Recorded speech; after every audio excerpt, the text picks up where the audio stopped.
Isa pa, one more time. Good morning, kapatid! Ayan, good morning sa mga taga-Uste. Go-Uste! Go-Uste!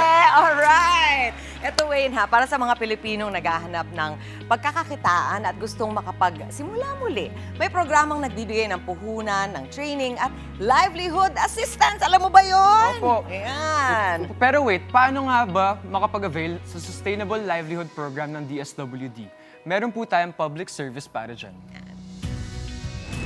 Isa sa mga programang patuloy na tumutulong sa mga Pilipinong nais makabangon ang Sustainable Livelihood Program o SLP ng DSWD. Nagbibigay ito ng livelihood assistance, skills training at puhunan para matulungan ang mga mahihirap at vulnerable sectors na magkaroon ng mas matatag at sustainable na kabuhayan. Parang kami po yung foundational program to help those poor and disadvantaged sector, individual, and communities na magkaroon po sila ng skills para po magkaroon sila ng income. Yung skills po na sinasabi namin dito, parang mag-i-invest kami para matuto ka. Ayon sa DSWD, hindi lamang ito basta financial aid, kundi isang capacity building program na layunin turuan ang mga benepisyaryo kung papaano kumita at maging self-sufficient sa pangmatagalan.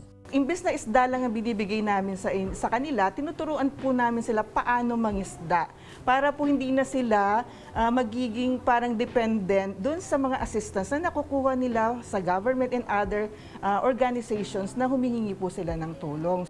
May 5 phases ang SLP na sumisimbolo sa unti-unting paglago ng kabuhayan ng mga benepisyaryo. Nagsisimula ito sa punla kung saan binibigyan sila ng puhunan at training. Kasunod ang usbong at sibol kung saan unti-unting lumalago at nagiging stable ang kanilang negosyo o hanap buhay. Sa yabong, mas lumalawak ang kanilang market at oportunidad hanggang sa ani o ang yugto kung saan inaasahang kaya na nilang tumayo sa sarili nilang kabuhayan. Ang kliyente po namin, hindi namin ini-insist kung ano yung kukunin mo. Depende yan sa skills niya. Ngayon, kung gusto niya magnegosyo, dito po sa programa, meron po kaming tinatawag na pwede po niyang ma-avail. Ito pong Capital Seed Fund, nasa 20,000 to 30,000 po yan. Kabilang sa mga maaaring mag-avail ng programa ang mga kabilang sa poor at vulnerable sectors tulad ng unemployed individuals, solo parents, PWDs, informal workers, out-of-school youth at maging repatriated OFWs. Para makapag-avail ng SLP, maaaring magtungo sa pinakamalapit na DSWD Municipal, Provincial o Regional Office at sumailalim sa assessment at interview.